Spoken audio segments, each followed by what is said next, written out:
9월 8일 월요일. 과학과 신앙. 대부분의 사람들은 과학과 신앙은 양립할 수 없다고 생각합니다. 실제로 미국에서도 하나님을 믿는다고 응답한 과학자들의 숫자가 매우 적고 해마다 급격하게 줄어들고 있습니다. 그러나 역사적으로 위대한 과학자는 위대한 신앙인인 경우가 많습니다. 유엔이 조사한 통계에 따르면 지난 3세기 동안 세계에 발견을 한 300명의 과학자 중에서 무신론자는 20명밖에 없었습니다. 노벨화학상 후보에 5번이나 올랐던 헨리 셰페 교수는 이렇게 말했습니다. 과학자일수록 기독교인이 될 수밖에 없다고 생각합니다. 정교하게 움직이고 있는 우주를 알면 알수록 하나님의 존재를 인정하게 되기 때문입니다. 천문학자 요하네스 케플러는 시편 19편의 말씀을 신조로 삼았고, 갈릴레오는 우주는 하나님이 수학으로 쓰신 제2의 성경이라고 말했습니다. 그들은 과학을 깊이 탐구할수록 인간 이성을 초월한 질서와 목적을 깨달았고, 그것이 곧 신앙으로 이어졌던 것입니다. 오늘 우리도 세상을 바라볼 때 우연이 아니라 창조의 손길을 볼 수 있어야 합니다. 세상의 모든 것이 하나님의 살아계심을 증거하고 있음을 믿으십니까? 믿음의 눈으로 세상을 바라보며 거부할 수 없는 하나님의 살아계심을 느껴보십시오. 오늘의 말씀. 창세로부터 그의 보이지 아니하는 것들, 곧 그의 영원하신 능력과 신성이 그가 만드신 만물에 분명히 보여 알려졌나니. 오늘의 만나. 하나님의 창조 세계는 과학을 통해 더욱 신비롭게 드러납니다. 모든 피조물 속에서 창조주의 지혜와 능력을 발견하십시오.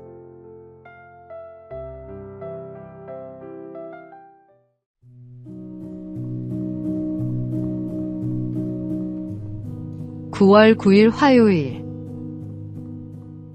문서 전도의 힘. 하나님은 세상을 창조하신 유일한 하나님이시며 성경은 유일한 진리입니다. 그러나 세상이 변하면서 하나님을 예배하는 형식과 전도 방식은 계속해서 달라지고 있습니다. 이런 흐름을 따라 어느새 전도의 기본이었던 문서 전도도 이제는 무용지물인 것처럼 여겨지고 있습니다.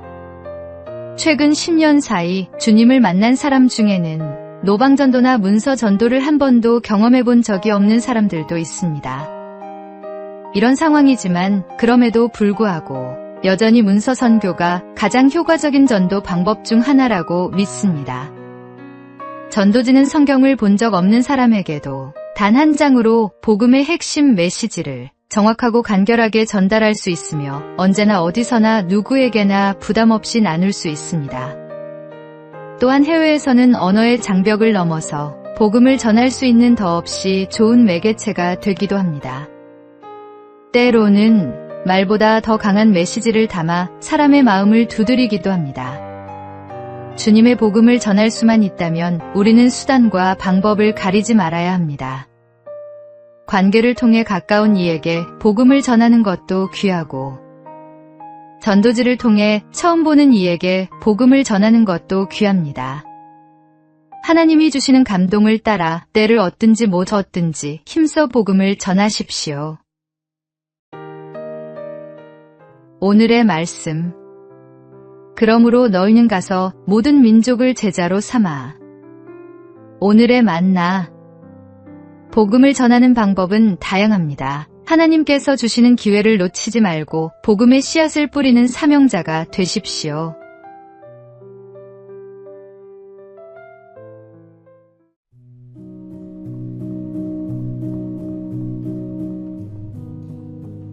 (9월 10일) 수요일. 희생으로 이룬 화합.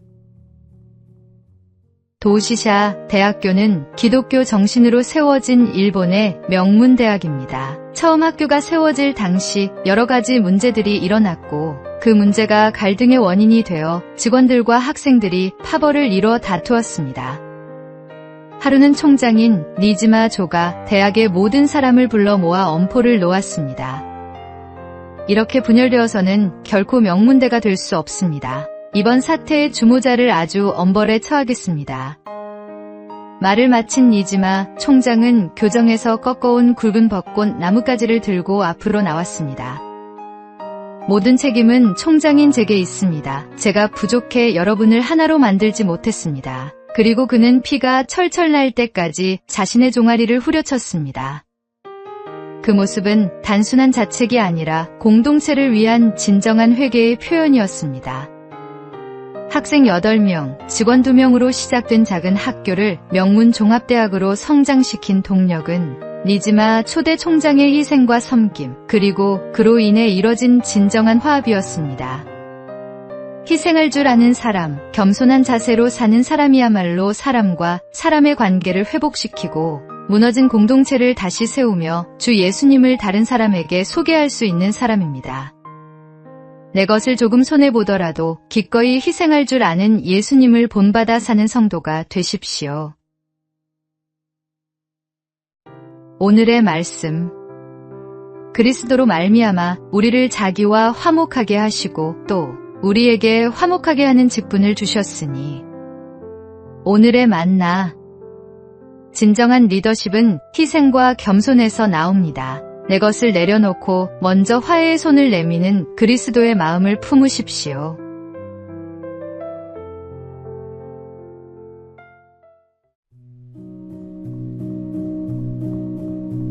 (9월 11일) 목요일. 신앙의 고수가 되는 길. TV 프로그램 생활의 달인을 보면 평범한 사람들이 한 분야에서 놀라운 경지에 이른 모습을 봅니다. 그들에게는 공통점이 있습니다. 무한 반복의 노력, 강한 도전의식, 그리고 실수와 시행착오 속에서도 겸손히 배우려는 자세입니다. 이를 통해 우리는 스스로에게 질문하게 됩니다. 나는 신앙의 고수인가? 아니면 아직 하수인가? 신앙의 고수란 단순히 교회 생활을 열심히 하는 것이 아닙니다. 내적으로는 성령으로 충만하고 외적으로는 그리스도의 향기가 물씬 풍기는 삶을 사는 것입니다. 바둑의 고수 조은현은 아플수록 복귀하라. 승리한 대국의 복귀는 이기는 습관을 만들어주고 패배한 대국의 복귀는 이기는 준비를 만들어준다고 했습니다. 신앙생활도 마찬가지입니다. 매일의 삶을 복귀하며 하나님 앞에서 반성하고 성찰하는 것이 필요합니다. 예수님을 닮고자 하는 거룩한 열망, 훌륭한 신앙의 선배들로부터 배우려는 겸손한 자세, 하나님의 말씀을 삶에 적용하려는 끊임없는 노력, 이런 것들을 무한 반복할 때 우리는 그리스도의 장성한 분량이 충만한 데까지 이를 수 있습니다. 신앙의 달인이 되는 길에는 지름길이 없습니다. 오직 매일의 훈련과 말씀 묵상, 그리고 성령님의 도우심을 구하는 기도가 있을 뿐입니다. 오늘도 한 걸음씩 그리스도를 닮아가는 여정을 계속해 나가야 합니다. 오늘의 말씀. 우리가 다 하나님의 아들을 믿는 것과 아는 일에 하나가 되어 온전한 사람을 이루어 그리스도의 장성한 분량이 충만한 데까지 이르리니. 오늘의 만나. 매일의 작은 순종과 훈련이 모여 그리스도의 장성한 분량에 이르게 됩니다. 오늘 하루도 주님을 닮아가는 작은 걸음을 내딛어 보시기 바랍니다.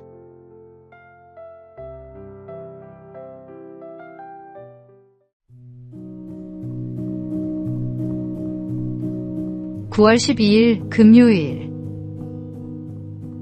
나이 듦의 은혜. 세월 앞엔 장사 없다는 말처럼 사람들은 노화를 두려워합니다. 흰머리와 주름, 구부정해지는 등을 보며 나이 드는 것을 부정적으로만 생각하곤 합니다. 그러나 최근 연구 결과는 우리의 편견을 뒤바꿔줍니다. 나이 먹는 것에 대해 긍정적으로 생각할수록 더 건강하게 오래 살 수 있다는 것입니다. 나이가 들수록 스트레스를 다루는 능력이 향상됩니다. 인생 경험이 쌓이면서 웬만한 일에는 흔들리지 않고 감정 조절도 더 능숙해집니다. 부정적인 감정에서 긍정적인 마음으로 돌아오는 회복 탄력성도 좋아집니다. 특정 기억력은 줄어들 수 있지만 인생의 지혜와 지식, 상황 대응 능력 같은 결정 지능은 오히려 자라납니다. 성경은 늙은 자에게는 지혜가 있고 장수하는 자에게는 명철이 있다고 말씀합니다. 나이가 들면서 생기는 가장 큰 변화는 진정 중요한 것에 집중하게 된다는 점입니다. 시간의 소중함을 깨달으면서 가치 있는 일에 더 투자하게 됩니다. 하나님께서는 우리에게 세월을 허락하셔서 영적으로 성숙해 가게 하십니다. 젊을 때의 혈기와 조급함은 세월과 함께 지혜와 인내로 변합니다. 나이 드는 것은 쇠퇴가 아니라 하나님께서 주신 또 다른 형태의 성장입니다. 그러니 막연히 노화를 걱정하기보다는 어떻게 하면 하나님 안에서 잘 나이 들어갈 수 있을지 생각해 봅시다. 오늘의 말씀. 늙은 자에게는 지혜가 있고 장수하는 자에게는 명철이 있느니라. 오늘의 만나. 세월은 우리를 늙게 하는 것이 아니라 지혜롭게 만드는 하나님의 선물입니다. 오늘도 한 살 더 나이 든 것을 감사하며 성숙해져가는 내 모습을 발견해 보시기 바랍니다.